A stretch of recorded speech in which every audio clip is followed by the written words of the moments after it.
Olá, muito boa noite para você de casa, você que está no seu trabalho ainda, seja muito bem-vindo aqui ao nosso Conexão ND e hoje a gente vai falar sobre violência contra a mulher, um assunto importante, hein? Porque o agosto agora, esse mês é o mês de conscientização, né, contra esse tipo de crime e tem como objetivo principal promover uma reflexão, claro, sobre os diferentes tipos de violência doméstica principalmente. Mas quais são, né, na verdade, os avanços aí, por exemplo, desde que a Lei Maria da Penha foi criada lá em 2006, está debutando agora, né, 15 anos já. O que ainda precisa ser feito, né, para poder garantir a segurança para as mulheres que são vítimas de algum tipo de agressão? Então, para falar sobre esse assunto que é bastante importante, eu estou recebendo aqui com muita honra a delegada Patrícia Zimmermann Dávila, que é coordenadora das delegacias, né, de proteção à criança, adolescente, mulher e idoso aqui de Santa Catarina, as conhecidas DPCAMPs, né? Muito boa noite para a senhora, doutora, tudo bem? Tudo bem, boa noite, Alexandre. É um prazer, né, poder conversar com vocês, agradeço o convite. Opa, eu que agradeço aqui por estar disponível, né, hoje aqui. Aliás, a senhora estava trabalhando hoje durante o dia inteiro, a gente tem algumas novidades, né, para contar para o nosso público também, para contar para as pessoas. Mas assim, ó, vamos começar falando um pouquinho da realidade aqui de Santa Catarina. Talvez até em relação a outros estados do Brasil, Santa Catarina esteja ainda numa posição privilegiada no que se refere à violência contra a mulher. Mas ainda é preocupante. Como é que você desenharia a situação real das mulheres hoje aqui no nosso estado, hein? Bom, a preocupação que a gente tem é que a questão da violência doméstica e familiar, ela é uma questão cultural. Então, a mulher, ao longo da história da humanidade, ela vem sendo subjugada, vem sendo humilhada, vem sofrendo maus tratos. E chegou ao ponto de muitas mulheres perderem a vida ou numa relação íntima de afeto ou por serem mulheres. E a violência contra as mulheres, a legislação ela vem num avanço constante. Ela é considerada uma violação dos direitos humanos, é uma grave violação dos direitos humanos. E hoje se fala abertamente que a mulher não pode mais sofrer nenhum tipo de violência. Então, quando a gente fala no contexto de Santa Catarina, esse nosso estado tem uma extensão territorial grande. Então, nós temos mulheres da cidade, nós temos mulheres do campo, nós temos mulheres que têm acesso a emprego e renda, outras que não têm acesso a emprego e renda, mulheres que têm alguma limitação da sua liberdade de ir e vir, de locomoção, às vezes algum problema de deficiência física, mulheres que moram em comunidades que são comunidades já mais violentas. Quando fala em violência contra a mulher, a gente tem que chegar em todo o público. Porque ela não escolhe classe social, ela não escolhe nível cultural, nem renda da pessoa. Então não dá para a gente dizer assim que é só numa região de baixa renda que existe mais violência contra a mulher? Não. Não é certo dizer isso? Não. E aí eu quero agradecer uma fala que tu fizeste no começo. Se nós formos analisar o contexto nacional dos crimes contra a vida, e aqui eu falo em feminicídio, Santa Catarina ocupa uma das últimas posições, que é os casos de feminicídio. Feminicídio é uma estatística que não se subnotifica, porque ou a mulher entra na estatística de desaparecidos ou o corpo dela aparece. Então, a investigação ela vem para demonstrar que aquilo é um feminicídio e não um homicídio, que ela morreu ou por ser mulher ou numa relação íntima de afeto. Agora, quando a gente trabalha com os outros crimes, como estupro, como a lesão corporal, como a ameaça, vias de fato, injúria, nós temos Santa Catarina ocupando geralmente as primeiras fileiras nacionalmente de notificação. Estupro, a gente vem ali nas primeiras 5 colocações já há muitos anos. E as pessoas nos perguntam, Patrícia, Santa Catarina é um estado de estupradores? Eu digo não. Santa Catarina é um estado que enfrenta a realidade da violência doméstica e familiar, da violência contra a mulher, consegue chegar nos crimes iniciais, por isso que tem tanta notificação. No crime que não cabe subnotificação, que é o feminicídio, nós caímos, né? Então, o que eu quero dizer? Quando a gente faz o trabalho bem feito, quando a gente forma essa rede de apoio de proteção à mulher, os crimes como lesão corporal, estupro, ameaça, eles vão ser notificados. Existem locais que a mulher não tem nem como sair. Então, hoje nós pagamos um preço alto por sermos apontados como os primeiros colocados em outras violências, mas a gente sabe que isso é fruto da rede de apoio. Agora, uma coisa assim, você está falando, né, que às vezes a mulher não tem como se deslocar ou é difícil, né? Uma mulher, por exemplo, que vive no meio rural, tem toda uma dificuldade de deslocamento, depende muito, às vezes, do marido para poder sair e tal. Isso acontece muito, quer dizer, como é que você diria que essas mulheres poderiam chegar até uma delegacia ou elas não chegam e realmente alguns tipos de crime não aparecem? Polícia Civil, na pandemia, março de 2020, quando a gente teve o start da pandemia, nós fomos jogados por uma realidade que até então ninguém tinha passado por isso. Proibição de sair de casa, convivência dentro de casa dioturnamente, a mulher muitas vezes coabitando 24 horas por dia com seu agressor. As delegacias de polícia permaneceram sim abertas, claro que nós tivemos uma série de contingenciamento em função da regra sanitária, mas nós não tínhamos mais acesso às mulheres, elas não tinham mais ônibus, não tinham como sair, e por isso que foi avançado a questão da delegacia virtual da mulher. Certo. Então, hoje a Polícia Civil consegue chegar à mulher do campo, que é a sua colocação, a mulher que não consegue sair da sua casa onde ela está, através do telefone 181, que é o Disque Denúncia, certo, através do número de WhatsApp. O WhatsApp é uma ferramenta muito utilizada. Então, quando manda uma mensagem para o 48 98844 0011, 98844 0011. 0011. Daqui a pouco a gente divulga de novo aí. Isso. Esse é o número de WhatsApp da Polícia Civil. E também a Delegacia Virtual da Mulher. Então, acesse o site da Polícia Civil, www.pc.sc.gov.br.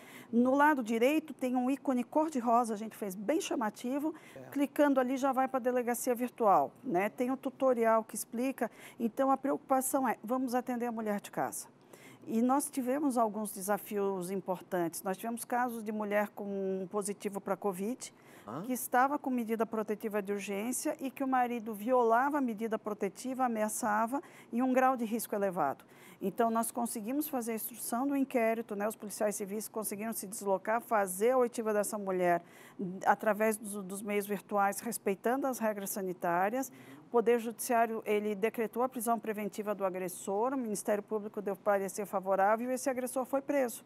Mas ela chegou sozinha na polícia ou a polícia foi até ela através do site? Ela chegou virtualmente. Virtualmente? E a polícia conseguiu contactá-la através do site. Olha só. Então, Alexandre, a Polícia Civil ela vem investindo pesado em tecnologia para quê? Para acessar as mulheres através da sua casa. Entendi. Porque a mulher ela tem muita vergonha da violência doméstica familiar. Sim. Ela se sente humilhada, é um sentimento muito próprio e a gente tem que compreender. Você vê ainda que existe esse, digamos, tabu, esse mito, essa vergonha ainda da maioria das mulheres? Você acha que a gente poderia ter mais notificações se não fosse essa vergonha? Com certeza. Isso é fruto até da própria educação. A gente é educada para quê? Para ser uma boa esposa, uma boa mãe, para cuidar dos filhos, para educar. A mulher, ela vai ao mercado de trabalho, ela sai para trabalhar, mas ela permanece com esse papel natural dentro de casa. E aí, quando começa a dar o problema dentro de casa, a mulher ela começa a se auto-julgar. Ela pergunta o que eu fiz para acontecer isso. E é muito frequente a fala de mulheres que dizem assim, mas eu vou querer melhorar ele porque ele é um bom marido, ele é um bom pai, basta ele não beber, ou ele não se drogar, ou ele não se tornar violento. Se ele não é contrariado, ele é um bom pai. E aí a gente faz essa reflexão, que tipo de relacionamento é esse que uma pessoa não pode ser contrariada? Quando a gente fala em relacionamento de casal, nós vimos ambos em pé de igualdade, nenhum sendo superior ao outro. A relação familiar ela é construída por marido e mulher em patamar de igualdade. Quando começa um se sobrepor ao outro, um querer humilhar, menosprezar, aí a gente vem para o conflito. E dá para dizer assim, qual é o tipo de caso mais comum em Santa Catarina, desse tipo de relação? O controle e a ameaça. Controle e ameaça. Isso, a ameaça, ela é o campeão de notificação, tudo começa numa ameaça. E às vezes, quando a gente estuda o chamado ciclo da violência, né, começa naquela atitude de ciúme. Eu tenho ciúme de você, eu não quero que você fale com tal pessoa. Poxa, não vai em tal lugar porque eu tenho ciúme. Essa roupa é muito justa, muito curta, e o ciúme começa sendo... E acaba controlando dessa forma. Sim, ele entra como uma justificativa de excesso de amor e cuidado, acaba virando para o controle se torna mais rígido e forte, e quando a mulher tenta sair do controle, o que acontece? A gente começa a evoluir para a violência, né? E aí a ameaça é o tradicional, eu vou te matar, eu vou te bater, e isso vai cada vez mais agravando. Desses casos de feminicídio, claro, nós temos uma menina de 1 ano, uma bebê de 1 ano esse ano, né, que foi vítima de feminicídio em Santa Catarina, mas a maioria desses casos, nós temos relatos anteriores de violência, de controle e de violência. Então, aí é onde deve acender o sinal de alerta. Entendi. Dá para a gente dizer, por exemplo, que o número de feminicídios, até como você estava falando, por exemplo, em 2019, nós tivemos no estado inteiro 38 mulheres vítimas de feminicídio. Em 2020, o ano da pandemia, baixou para 32, foram 6 casos a menos. Isso. Agora, em 2021, baixou para 26, 26 casos. Todos no mesmo período. No mesmo período, de janeiro a... Agosto. Agosto agora, deste ano. Nesse período, há, então, uma tendência que a gente pode dizer que realmente existe essa tendência de cada vez mais queda no número de feminicídios. Por quê? Nós temos visto que esse ano há um aumento do pedido de medida protetiva de urgência. O Tribunal de Justiça, o Poder Judiciário, ele detecta isso nas estatísticas. Então, é muito frequente o número de mulheres que vêm à delegacia de polícia, ou virtualmente ou presencialmente, notifica a violência e pede uma medida protetiva de urgência. Quando nós temos essa escalada, o aumento do pedido de medida protetiva e a diminuição dos feminicídios, a gente pode ter a certeza que a Lei Maria da Penha ela protege. E desses 26 casos, nós trabalhamos com aproximadamente 4 mulheres só com boletins de ocorrência anteriores. Então, são boletins de ocorrência que não se notifica. E o estudo dessa estatística, ela nos traz algumas informações importantes. Por exemplo? 3 mães mortas pelos filhos. E aí as pessoas dizem, poxa, mas aí o problema é mais crítico. Com certeza, porque o filho às vezes tem problemas de doenças mentais graves, como a esquizofrenia, uma delas, ou dependência de droga, que é outro problema que traz um aumento da situação de violência. A mãe, com aquele instinto materno de proteção, não se vê em situação de vulnerabilidade e num risco, numa crise dessa, o cidadão vai lá e tira a vida da própria mãe. Tem uma senhora com mais de 80 anos morta nessa situação. Isso é muito grave. E ali, na outra ponta, nós temos 4 filhas. Nós temos uma filha de 20 anos, que foi morta pelo pai quando ele tentou matar a mãe. Nós tivemos uma menina de 13 anos que foi morta pelo pai, que estava com o uso de drogas. Ele estava, né, a gente costuma dizer, ele estava sob efeito de droga. Nós temos uma outra filha de 5 anos, que o pai matou e vinha de uma relação conflituosa com a mulher. E nós temos essa menina de 1 ano e que aí o pai e mãe foram presos, ambos por terem matado a criança. Mas eu queria fazer uma pergunta assim, com essa tecnologia toda, né, e que a Polícia Civil dispõe também para as mulheres entrarem em contato via internet ou via WhatsApp também, você acha que mesmo com esse... Para muita gente, quando a gente pega assim, a região Nordeste, a região Norte do Brasil e tal, as mulheres elas têm muito mais dificuldade de chegar. Aqui em Santa Catarina a coisa é um pouco diferente porque tem essa tecnologia.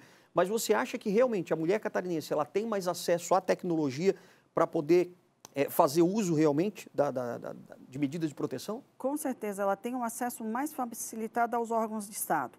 Então, você me perguntar como é que a Polícia Civil trabalha. Há em cada município de Santa Catarina, pelo menos uma delegacia de polícia. Em cada município? Cada município. Então, a Polícia Civil se faz presente em todos os municípios. Seja uma delegacia municipal, seja uma delegacia especializada, uma DPCAM, ou uma delegacia de comarca, onde não é sede de DPCAM, elas devem atender as mulheres vítimas de violência doméstico-familiar. Para os casos em que essas delegacias trabalhem só no horário de expediente, que nem todo município é 24 horas, aí nós temos a delegacia virtual que faz esse atendimento fora de horário. E as centrais regionais de plantão policial que atendem 24 horas por dia a região. Então, falando pelo lado da Polícia Civil, há a cobertura da instituição em todo o estado de Santa Catarina.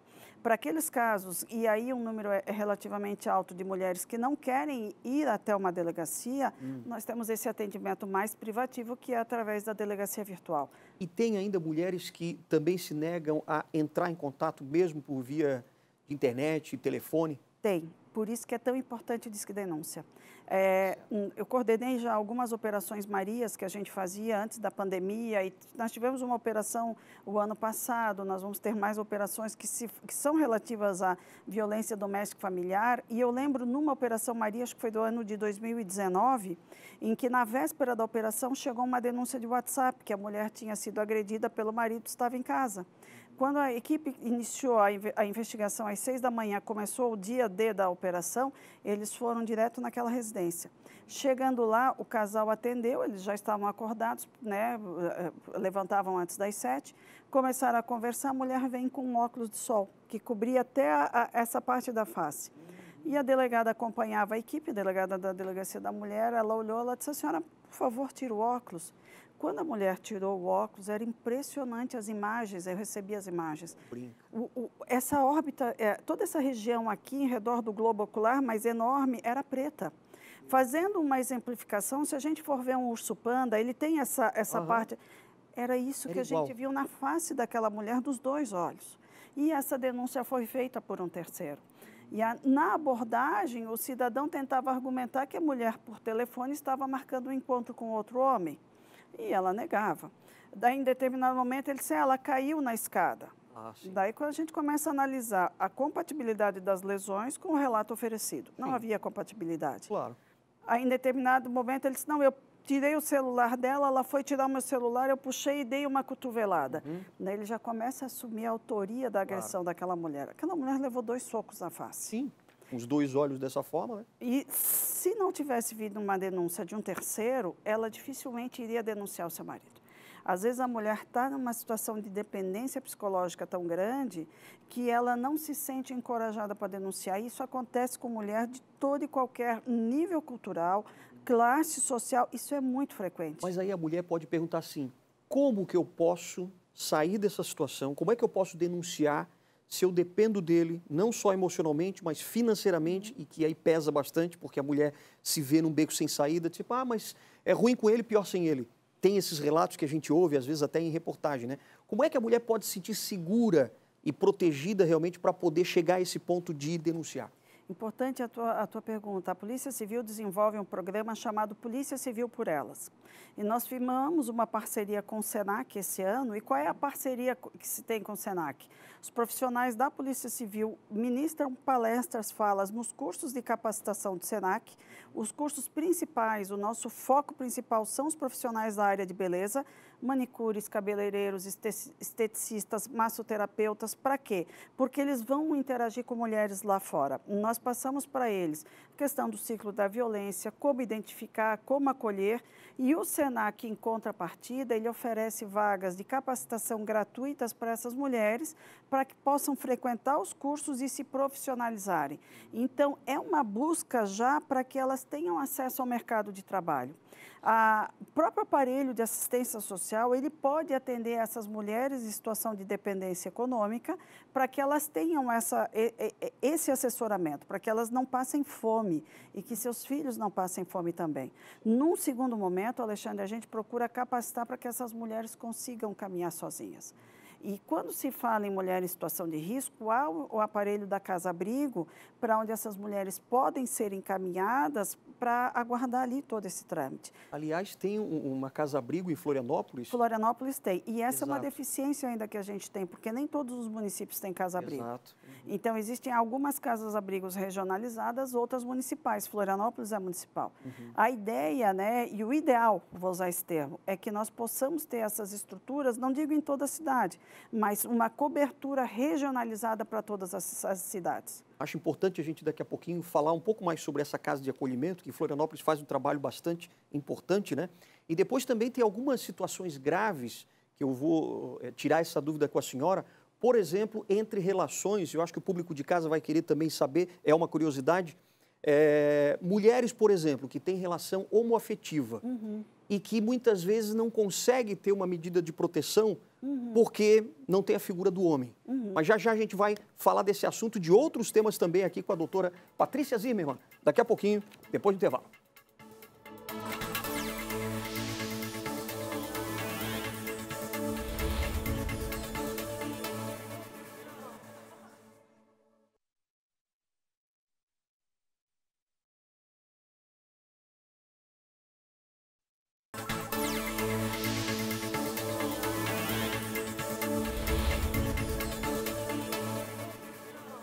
De volta com o nosso Conexão ND nesta quarta-feira. A gente está no mês de agosto, né? E a gente está discutindo aqui um assunto muito importante, questão da violência doméstica contra as mulheres. E aí, claro, a gente convidou uma pessoa que tem uma vasta experiência nesse assunto, que é a doutora Patrícia Zimmermann, a quem a gente agradece mais uma vez aqui, né? Da delegacia, delegada da Polícia Civil, mas a senhora trata também de jovens, adolescentes, idosos também, né? Isso, criança, adolescente, mulher, idoso e também algumas demandas do público LGBT. Do público LGBT. Bom, Agora há pouco a gente comentou, antes do intervalo, justamente sobre esse caso, né? Antes de entrar na questão da relação homoafetiva, né, entre mulheres também, mas antes uma pergunta assim, a gente pode falar que houve realmente um avanço na Lei Maria da Penha, desde quando ela foi implementada, lá em 2006, e já faz 15 anos, portanto, dá para a gente ver que realmente houve avanço ou não? Sim, houve um avanço, principalmente na questão do descumprimento de medida protetiva de urgência. Antes havia uma dúvida se era crime de desobediência ou se não seria crime, um fato atípico. Hoje já tem um crime específico, já tem a possibilidade de prisão. Agora, a lei que inseriu, né, chamado crime de stalking, o artigo 147A, 147B, que é a perseguição, né, que leva ao adoecimento da mulher. Então, a Lei Maria da Penha ela vem sendo modernizada constantemente. Isso é muito importante. Sim. E, aliás, a gente tem algumas novidades daqui para frente também, né? A senhora já vai falar sobre isso também. Sim, a gente já está trabalhando já em algumas novidades também nessa questão do atendimento. Maravilha. Daqui a pouquinho a gente vai falar disso também, porque vai ser um portal importante também, que vai ser lançado mais para o fim do ano? Para o final do mês de agosto, né? Agora em setembro já sai. Ótimo. Então, daqui a pouquinho a gente vai falar sobre isso. Mas é o seguinte, a gente tem alguns casos, né, de relação homoafetiva, e que um caso até que é muito próximo nosso, que a gente tomou conhecimento aqui há pouco tempo, uma mulher que teve um relacionamento com uma outra mulher durante bastante tempo, tal, e de repente ela se viu ameaçada porque ela quis, essa mulher A, por exemplo, ela quis se desfazer do relacionamento, não queria mais, foi ter um outro relacionamento, e a parceira acabou tendo várias medidas agressivas, né? Porque não aceitava o fim do relacionamento. E, aliás, ela entrou até com um primeiro pedido de medida protetiva já há bastante tempo, mas foi negado por se tratar de um relacionamento homoafetivo. Como é que a gente pode resolver esse assunto? Bom, a gente precisa explicar para o público o que é a questão do sexo e do gênero, né? As pessoas ainda têm um preconceito muito grande em se falar em gênero, condição de gênero. O gênero é como a pessoa se identifica, né? Ou como ela vai acabar depois se relacionando com uma pessoa do mesmo sexo. O sexo é o biológico. Sim. Então, eu, Patrícia, nasci mulher, eu me identifiquei como mulher, eu me relaciono com o sexo oposto, sexo masculino. Se eu quisesse me relacionar com uma mulher, não há nenhum crime, não há nada de feio, nada de errado. A Lei Maria da Penha, ela protege a mulher na condição de hipossuficiente, vulnerável e na condição de vítima, independente da sua orientação de gênero. Então, se a Patrícia aqui se relacionasse com uma mulher e fosse agredida por essa mulher na relação íntima de afeto, é sim violência doméstica e familiar, tanto como se a Patrícia fosse agredida pelo companheiro, pelo homem. A lei traz essa situação bem clara para nós.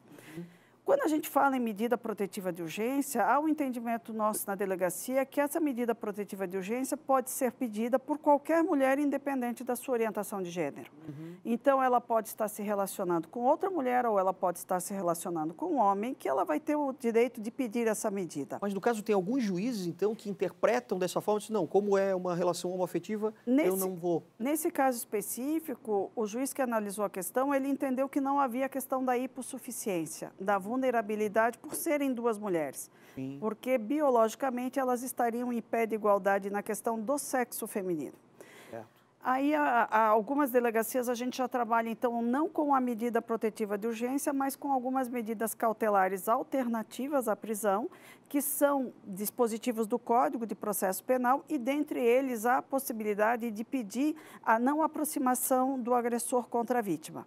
Então, o Código de Processo Penal, lá em 2011, ele lançou uma lei que traz uma série de medidas cautelares, que são medidas alternativas para a pessoa não responder a um processo, a um inquérito preso, né, desde que preenchido alguns requisitos. Então, nesses casos, enquanto não há um entendimento, né, isso é uma decisão muito típica do juiz, porque a lei ela não tem essa obrigatoriedade na concessão, o juiz analisa os requisitos.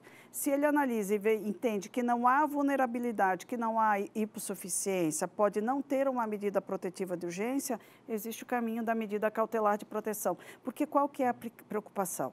Eu já atendi casos na ponta de relação homoafetiva e a violência da agressora era absurda. Sim, acaba sendo às vezes pior até. Maior do que às vezes um homem. Então, essa preocupação, porque como ela se vê de igual para igual, ela luta de igual para igual, ela agride com muito mais força. Sim. Então, por isso que nos acende o sinal de alerta e a gente, quando atende essas mulheres, a gente vê o risco que ela corre. Por isso que se trabalha ou com uma medida protetiva de urgência da Lei Maria da Penha, que a vítima tem direito a pedir, ou uma medida cautelar do Código de Processo Tem direito Penal. a pedir mesmo com a Lei Maria da Penha, mesmo sendo homoafetivo? Sim, porque a Lei Maria da Penha, é claro, ela protege a mulher na condição de vítima, independente da sua orientação de gênero. Claro. Mas no caso agora dessa mulher que nós conhecemos, né, e que ela não conseguiu essa medida protetiva e a sua parceira, por exemplo, quando encontrava ela de carro, tacava coisas do carro, chegava perto e tacava coisas nela, objetos nela também, quer dizer, muito agressivamente. Crime o que, de dano, essa mulher pode fazer dessa medida cautelar, na prática? Ela deve voltar à Delegacia da Mulher e noticiar esses fatos. Eu acompanhei esse caso e, no início, o que a gente pede? Notifica, porque a gente pode pedir também uma prisão preventiva, como garantia da ordem pública, por conveniência da instrução criminal. Então, nesse caso, se ela continua praticando mais crimes, se ela continua intimidando essa vítima, se ela coloca em risco a integridade física ou a saúde dessa mulher, existe também o caminho da representação pela prisão preventiva. Então, a polícia vai formando provas. E essas provas são importantes. E é uma coisa que eu costumo dizer, Alexandre, o agressor ou a agressora da violência doméstica e familiar, se ele está no firme propósito de matar a sua companheira, ele só não mata se ele for preso. Por isso que é tão importante notificar a situação antes, informar os fatos no início para que ele não vire um feminicídio. E, às vezes, há um deferimento de medida protetiva, ou não há um deferimento. Ou, sendo deferido, o cidadão não cumpre, descumpre a medida. Tem que notificar novamente, porque a gente trabalha com a possibilidade de prisão.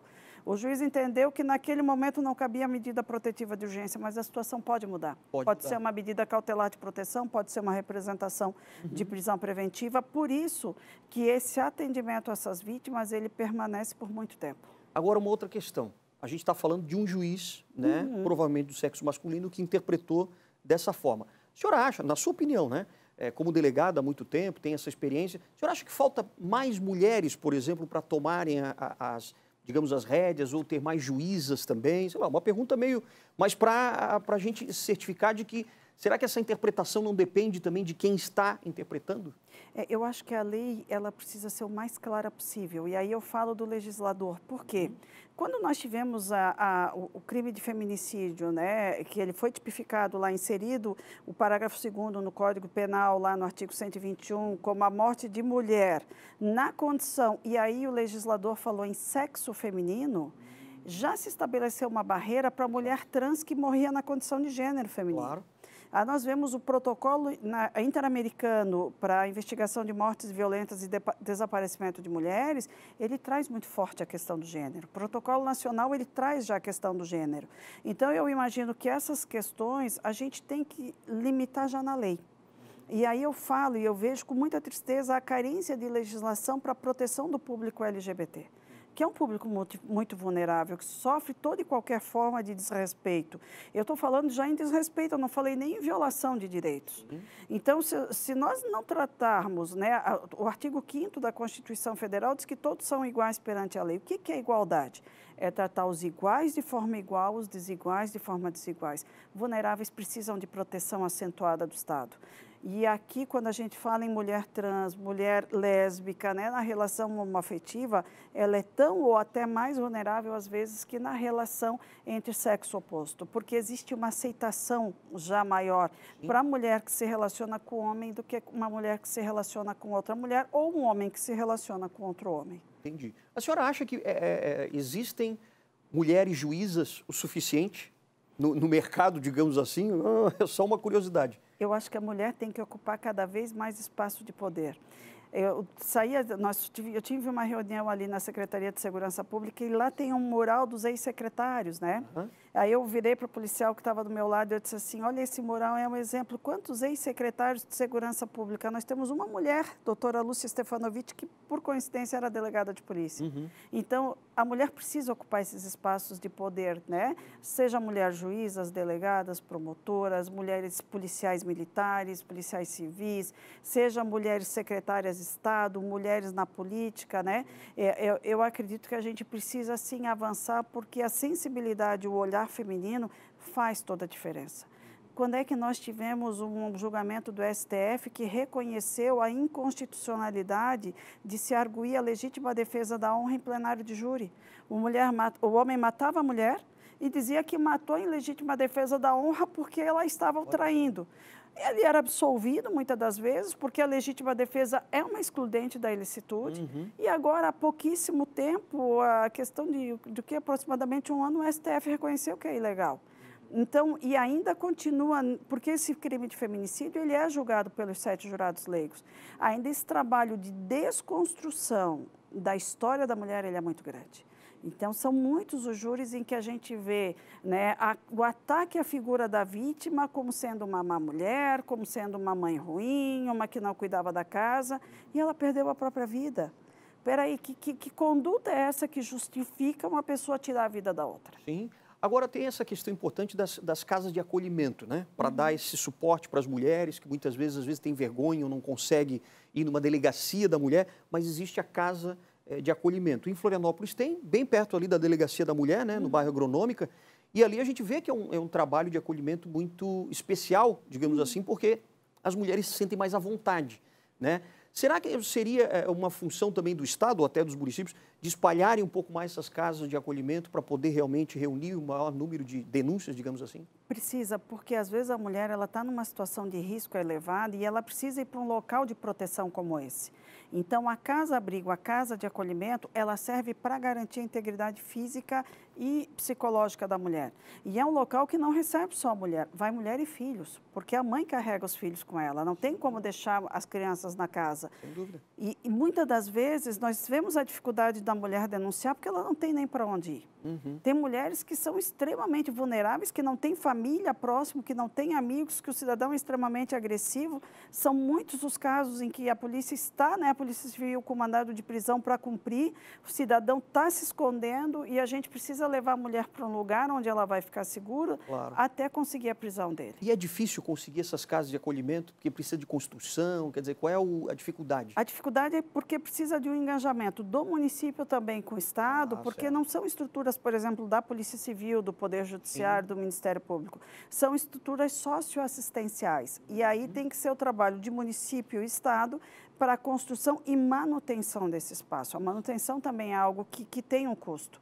E quando a gente fala em ação conjunta, tem municípios que têm uma realidade financeira muito ruim. Claro. Por isso que a parceria é tão importante. Sem dúvida. Agora, uma coisa importante também, vocês estão para lançar agora, está em estudo, né? Eu gostaria de saber qual é essa novidade no portal, né, da Polícia Civil mesmo, no site da Polícia Civil? Isso, a Polícia Civil, ela vem avançando a própria Delegacia Virtual da Mulher, a gente vem detectando algumas demandas de atendimento à distância, né? Então, a Polícia Civil, ela trabalha na questão da construção de um portal, mas nós tínhamos já também uma demanda do Poder Judiciário aqui, que capitaneou um grupo de trabalhos para desenvolver a aplicação virtual do Formulário Nacional de Avaliação de Risco, porque hoje esse formulário, que é o da Resolução número 5 do Conselho Nacional de Justiça e do Conselho Nacional do Ministério Público, ele vem acoplado ao sistema onde tem um boletim de ocorrência, ele está lá no mural do CISP. Mas a ideia é que ele vá para um mecanismo online independente e que ele possa ser aplicado por mais órgãos, não só a Polícia Civil, não só o Poder Judiciário, não só o Ministério Público. Isso está em desenvolvimento? Isso está em desenvolvimento, lança a primeira ferramenta agora, né? O Tribunal de Justiça, o Ministério Público e a Polícia Civil lançam agora, dia 10 de setembro, o primeiro módulo do portal, mas esse formulário vai ser aplicado também já pela Polícia Militar nos atendimentos, tem a Rede Catarina que atende as mulheres, nós temos Secretaria de Saúde que atende mulheres, assistência social, então todos os órgãos que trabalham, né, vai ser feito um mecanismo de rede para que essa mulher não sofra também revitimização, então o cuidado na forma de aplicação, mas que todos conheçam a realidade. Eu estava trabalhando, analisando as estatísticas e estava vendo a questão das mulheres. Não tinham boletim de ocorrência. Mas aí fica a pergunta, será que elas não foram ao posto de saúde fazer o preventivo de câncer? Será que, às vezes, muitas dessas mulheres não teve acesso à escola para fazer a matrícula do seu filho? Será que elas, às vezes, não foram na assistência social pelos próprios programas de proteção que a rede de assistência social tem? Então, são canais diferentes que a mulher pode ter também um amparo. Sim, porque a estatística de feminicídio nos mostra muito. Quando a gente vê um número tão baixo de mulheres com registros anteriores, é sinal de que essa mulher não chegou ainda à Polícia Civil. Olha só. E se ela não chegou ainda à Polícia Civil, ela não chega ao Poder Judiciário, ela não chega ao Ministério Público, essa mulher às vezes bate em outra secretaria. Né? E quando nós nos preocupamos em trabalhar com o SENAC na capacitação de profissionais de beleza, é porque a gente sabe que essa mulher corta o cabelo. Claro. E se ela corta o cabelo em algum lugar e esse profissional for formado pelo SENAC, ele já recebe da Polícia Civil a orientação. Olha. Isso é rede, isso é aumentar a estatística de estupro, de lesão corporal, mas isso é diminuir a estatística de E feminicídio. aumenta o amparo a essas mulheres. Sim, porque o olhar é diferente. Com certeza. Ó, só para a gente passar uma informação para você de casa também, nós vamos repetir aqui o telefone da Polícia Civil, que eu acho importante, né? O WhatsApp para as mulheres que quiserem fazer essa denúncia, e é bastante sigiloso, né? O telefone é 48, código de Florianópolis, 988440011. E tem também o telefone 181, Que é o Disque Denúncia, Disque Denúncia da Polícia Civil. da Polícia Civil. Tem o estadual, que é o 180, mas o 181 ele cai imediatamente na diretoria de inteligência e a análise é muito rápida. Perfeito. Então, por isso que a gente fala muito do 181. Maravilha. Então tá aqui todas as informações para você de casa e você que conhece também mulheres em alguma situação dessa de risco, né? Quero agradecer a doutora Patrícia Zimmermann pela sua gentileza de vir aqui. Grande abraço para você e uma boa noite. Agradeço, né, e poder trazer para o público informações tão importantes como essa, Sem né? dúvida. Boa noite. Muito obrigado, boa noite a você de casa também. Voltamos na próxima quarta-feira com mais Conexão ND. Até lá.